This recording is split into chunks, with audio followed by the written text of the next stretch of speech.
eu vou considerar que sim. Eu sou Mayara Maran, mas você pode me chamar de Má. Má, de maravilhosa, de magnífica, majestosa, de malvada. Hã? Hoje eu vim falar...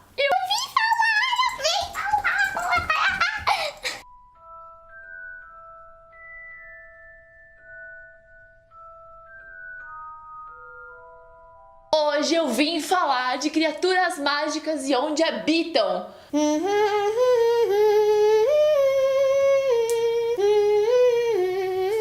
Até que enfim eu consegui gravar esse vídeo, pelo amor de Deus, que eu fui assistir esse filme na estreia e não consegui gravar antes. Mas agora tudo vai dar certo porque eu consegui me organizar e eu vou conseguir cumprir os horários de postar os vídeos todas as semanas. Eu tenho postado todas as semanas, mas não nos dias exatos que eu precisava postar, então isso vai começar a acontecer. Bom, antes de começar eu tenho algumas coisas pra falar sobre esse filme. A primeira coisa que eu tenho pra falar é que se você nunca assistiu Harry Potter, você acha infantil e não sei o que, nunca deu uma chance, você pode começar com esse filme, porque você não precisa ter assistido nenhum dos filmes do Harry Potter, não precisa ter lido as histórias. Caso você tenha feito isso, vai facilitar muito o seu entendimento, porque o filme faz algumas referências a Harry Potter, mas você não precisa ter assistido, tá? Ele não é uma continuação, ele só se passa no mesmo universo de Harry Potter. E se você não sabe nada sobre Harry Potter, eu tenho pena de você. Aquelas, né? Tenho mesmo. Não, falando sério agora. Eu tava falando sério antes também. Eu tenho pena mesmo. Então, se você não sabe nada sobre Harry Potter, eu sugiro que você leia os livros.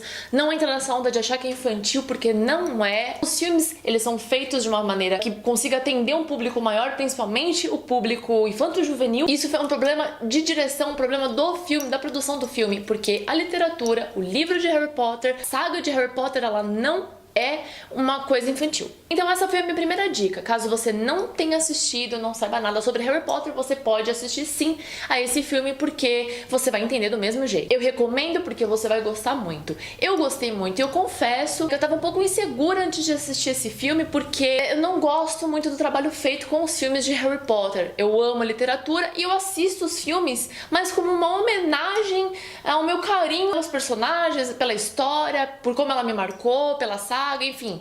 Mas eu não assisto propriamente porque eu gostei do trabalho feito. É um problema de direção, deixou o filme infantil, tem cena que não existe. Tenho milhares de ressalvas com relação aos filmes de Harry Potter. Então, quando eu fui assistir Criaturas Fantásticas e Onde Habitam, eu já fui achando que ia ser no mesmo nível, que ia ser meio ruim, porque o diretor é o mesmo. Então eu fiquei bastante insegura. E não sei se eu fui esperando uma coisa muito ruim, que eu fiquei tão... As minhas expectativas foram excedidas, assim. Então eu fiquei muito contente com o resultado, foi muito satisfatório o filme. Eu sugiro que você assista em 3D, porque foi um filme que funciona, as coisas pulam muito da tela na sua cara, assim, então fica... Nossa cara! As coisas pulam muito da tela e eu acho que funcionou muito, muito legal. O diretor tava inspirado e rolou muito legal. É realmente um 3D que funciona, muito bom. Então...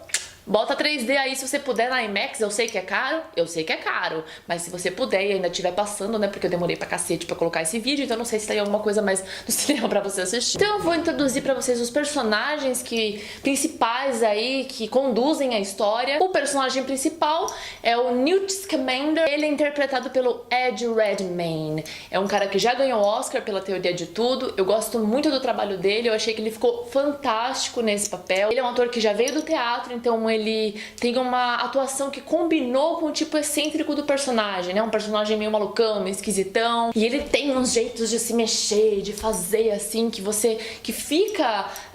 que combina, assim, com essa identidade visual que eles quiseram passar sobre esse personagem. Achei muito legal. Tem o segundo personagem principal, que pra mim foi o Jacob, que é o gordinho da história, né? Que Hollywood adora fazer isso, colocar o gordinho pra ser o engraçado. A parte cômica da história, né? Ele é responsável por muitas das piadinhas e tal. É uma fórmula que estranhamente funciona há muito tempo, né? Usada por Hollywood há muitos anos já e vem funcionando e funciona pra sempre porque a gente dá risada mesmo, sei lá. Depois vem as outras duas personagens principais. Elas não são tão importantes quanto eles, mas elas conduzem a história. Uma delas, que é a Porpetina Goldstein, elas são irmãs, inclusive, né? É a Queenie e a Porpetina Goldstein, as duas. Então são 4 os personagens principais: o Newt, o Jacob, E as duas irmãs, a Porpetina, que é mais principal do que a irmã dela, que é a Qui. Cara, quando fala em Porpetina, pra mim esse nome, eu não consigo desvencilhar de uma imagem do tipo...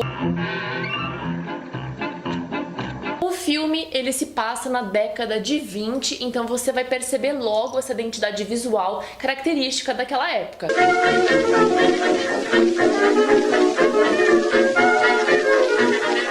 O Newt, que é o personagem principal, ele tá chegando em Nova York, e isso é uma diferença entre, por exemplo, Harry Potter, que se passa em Londres, e esse filme se passa em Nova York na década de 20. E assim que ele chega, naquela época era proibido entrar com animais, então ele já é revistado logo no início do filme, assim, nos primeiros minutos do filme já aparece ele sendo revistado, a mala dele sendo confiscada pra ver se não tem nada dentro.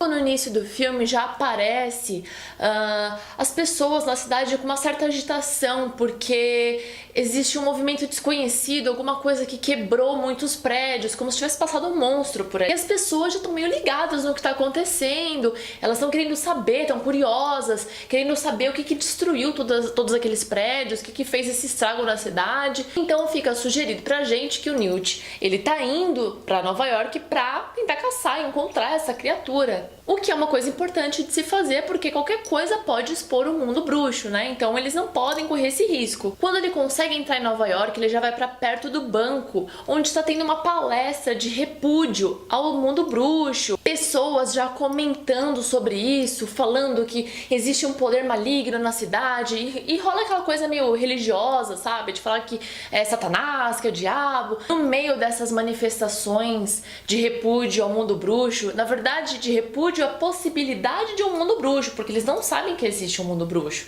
eles nem sabem que existem bruxos, mas eles começam a desconfiar porque eles não têm uma outra explicação para aquilo que está acontecendo.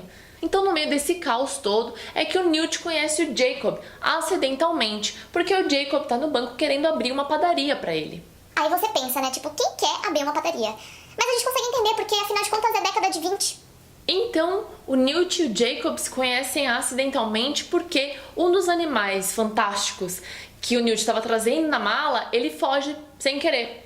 Acho que o pessoal podia ser sem querer, né? O cara não ia libertar um animal doido por aí de propósito. Pra você ter uma ideia mais ou menos de como seria um animal fantástico, esse pelúcio que você acha super fofinho, ele é um animal fantástico que ele gosta de coisas brilhantes. Então ele foge, ele tá num banco e ele quer pegar tudo que é brilhante, ou seja, ouro, joia ou tudo que for brilhante. Engraçado porque ele é um bichinho desse tamanhinho e ele começa a colocar um monte de coisa dentro dele, tipo que cabe numa casa. É muito interessante, por isso que é uma criatura fantástica.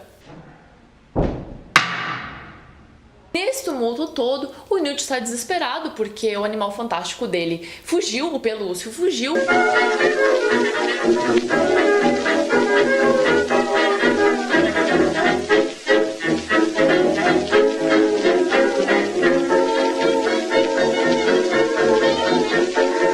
E ele tem que ficar procurando, e aí entra o Jacob, que ele conhece acidentalmente, e entra a terceira personagem, que é a Porpetina, porque ela, como é uma bruxa, ela já percebe uma coisa diferente no Newt, percebe que ele é bruxo também. Ela é da parte investigativa do Ministério da Magia, então ela já começa a perceber que ele tá com um comportamento estranho, e como é o trabalho dela, investigar a possibilidade dos bruxos se exporem e exporem o mundo bruxo, ela começa a ficar de olho no Newt. E entre indas e vindas, a Porpetina acaba levando o Newt e o Jacob pra casa dela. Que tarada, não é mesmo? Também achei. Mas tarada mesmo é a irmã dela, que é uma piriguete. É importante ressaltar que o Jacob, ele não é bruxo, ele é um trouxa. Na verdade, nessa época, eles chamavam os trouxas de não mágico. E pra quem não assistiu Harry Potter, na verdade as pessoas que não são bruxas são chamadas de trouxas. Eu particularmente preferiria a atriz que faz a Queenie, que é a Alison Sudol, pra fazer a Porpetina, que é a personagem principal, que é talvez o parzinho romântico do Newt. Mas não foi assim, ficou com a Catherine Waterstone, eu acho que é esse o sobrenome dela. Aí o seu celular desperta enquanto você está gravando.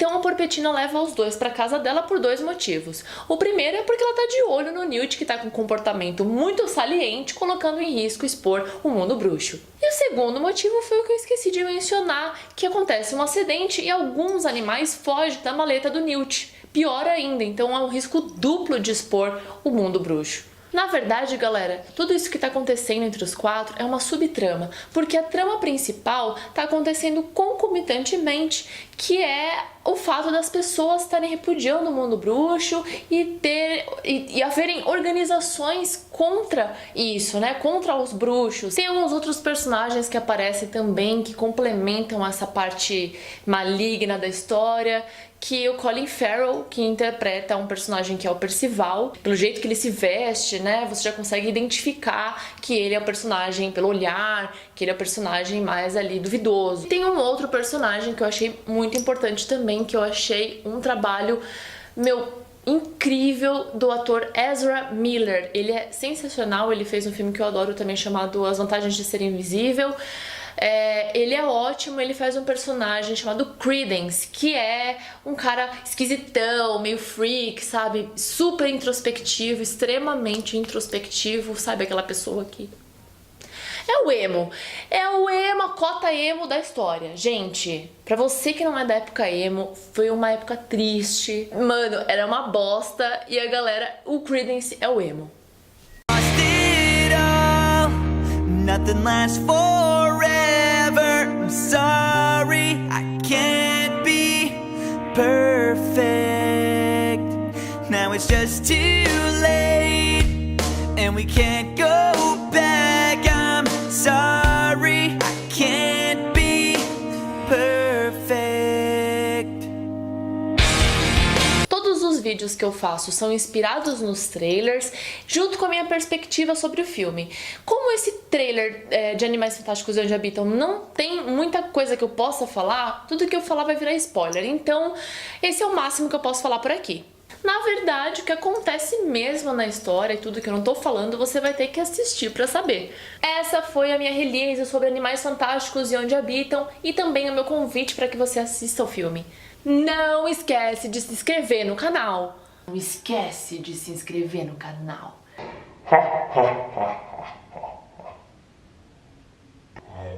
Avada Kedavra!